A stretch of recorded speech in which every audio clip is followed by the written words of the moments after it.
Assalamualaikum warahmatullahi wabarakatuh. Alhamdulillah.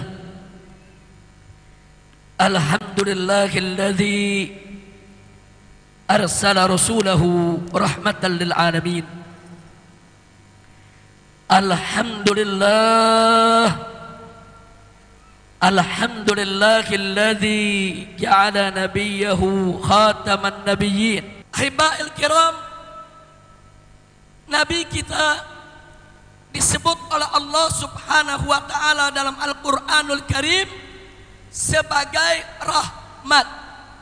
Bukan hanya pembawa rahmat, bukan hanya penebar rahmat, bukan hanya penyebab rahmat, tapi zat beliau disebut oleh Allah sebagai rahmat, di mana Allah nyatakan faqala ta'ala wa ma arsalnaka illa rahmatan lil alamin. Jadi artinya saudara, Nabi alaihi salatu wassalam memiliki kedudukan yang begitu tinggi, begitu mulia, begitu agung. Bukan hanya pembawa rahmat, bukan hanya penebar rahmat, bukan hanya penyebab datangnya rahmat, tapi zat beliau diciptakan oleh Allah sebagai rahmat.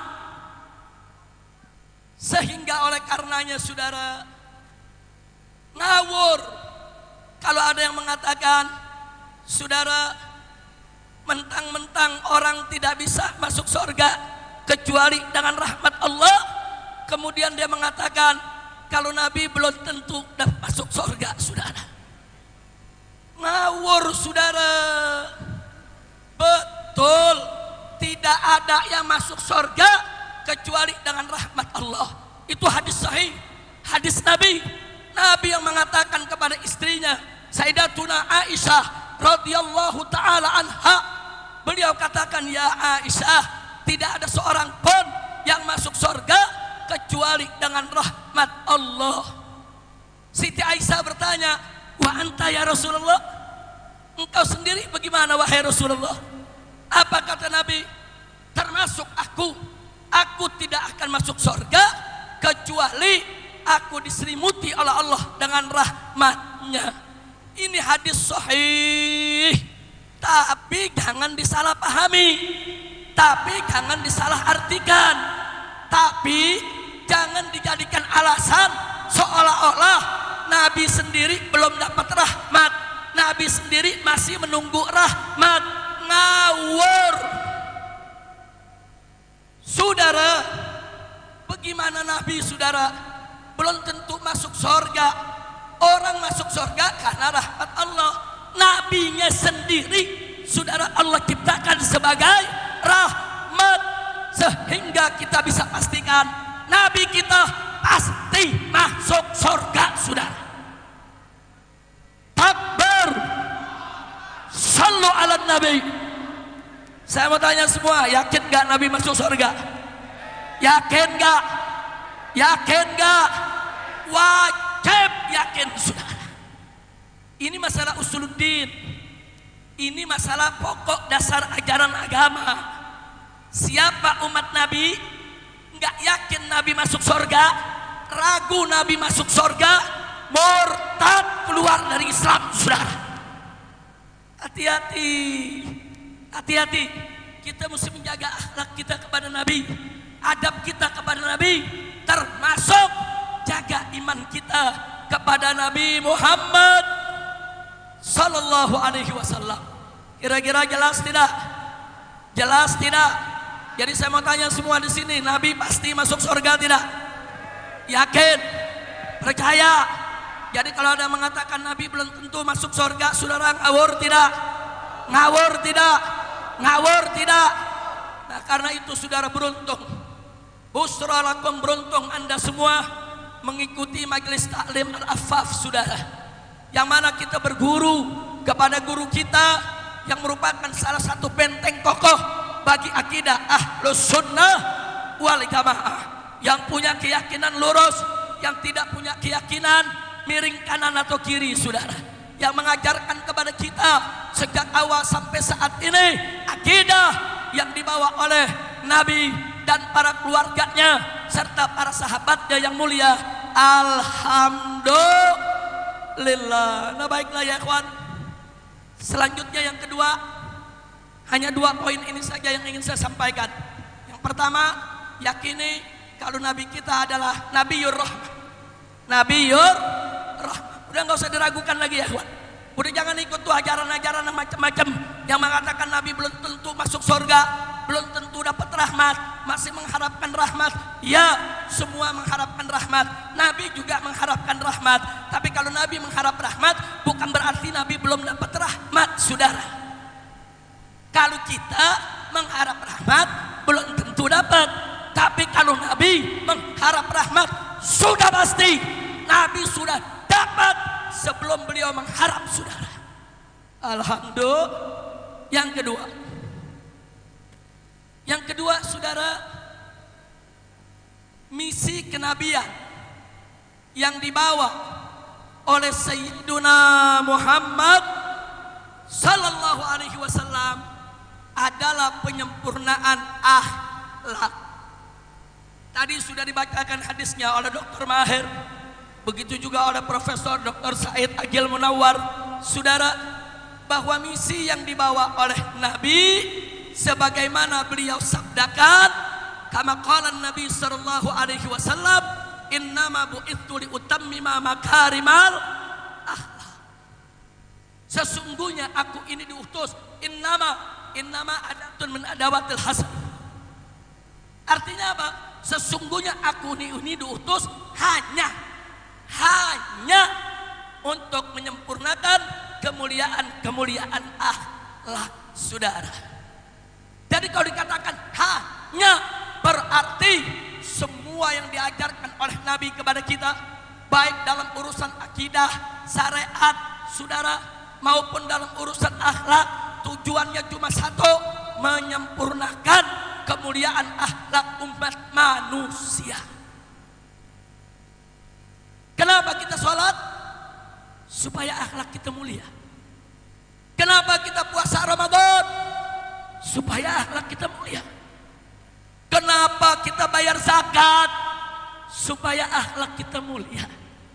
Kenapa, saudara, kita tidak boleh berzina, tidak boleh menenggak minuman keras, tidak boleh berjudi, tidak boleh melakukan kemunkaran? Supaya akhlak kita mulia.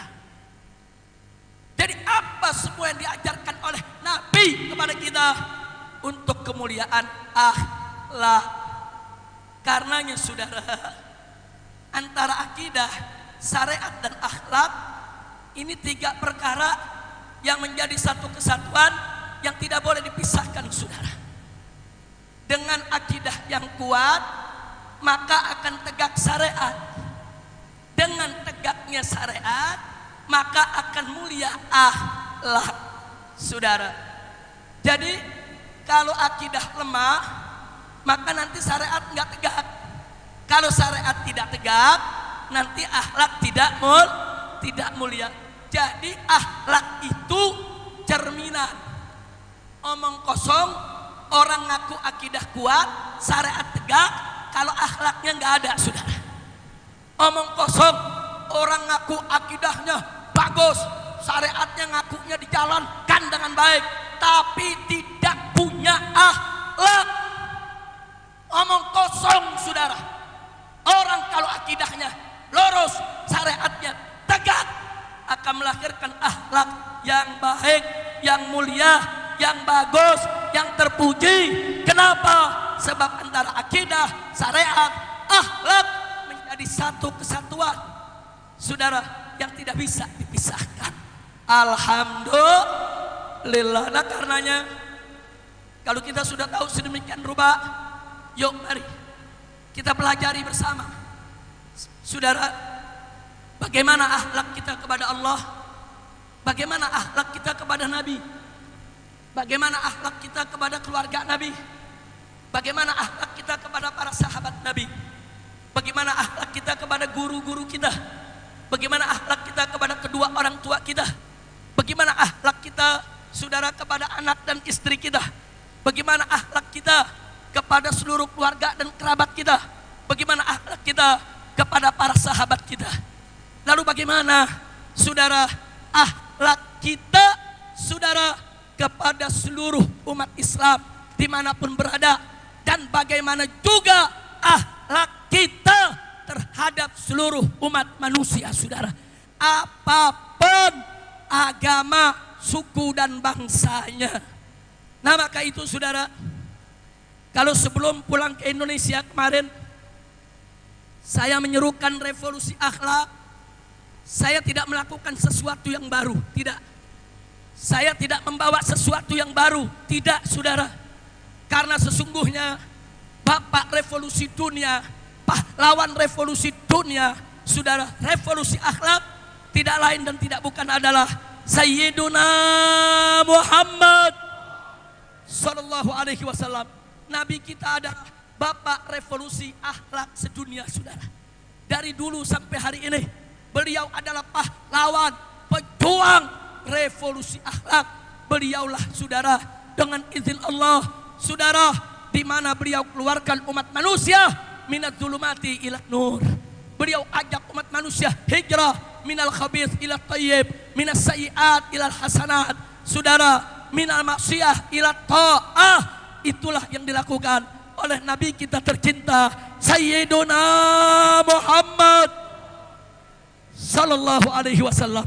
Nah karena itu saya ingin mengajak semua yang ada di sini, segenap umat Islam tercinta, yuk mari dengan memperingati Maulid Nabi ini, tunjukkan rasa cinta kita kepada beliau dengan kita menghijrahkan diri saudara minat zulumati ila nur, sebagaimana yang pernah diperjuangkan oleh beliau. Yuk sama-sama kita revolusi akhlak. Yang kemarin sholatnya sudah bagus, yuk mulai hari ini sholatnya lebih bagus saudara. Yang kemarin ibadahnya sudah baik, yuk mulai hari ini saudara ibadahnya lebih makin ditingkatkan saudara. Insya yang kemarin masih suka maksiat, yuk mulai hari ini stop, jangan lagi kita berbuat maksiat saudara. Setuju tidak? Setuju tidak? Nah gitu saya mau tanya semua, siap revolusi akhlak? Siap revolusi akhlak? Takbir, takbir.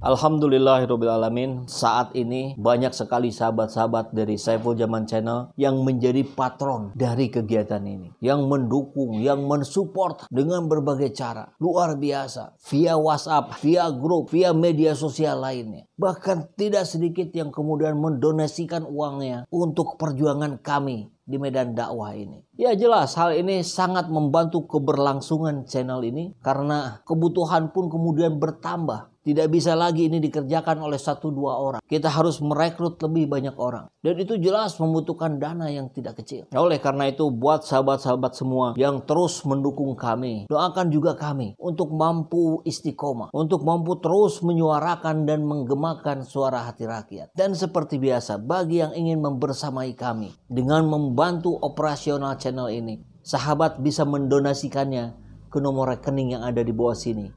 Dan silakan untuk mengkonfirmasikannya ke nomor yang ada di sini.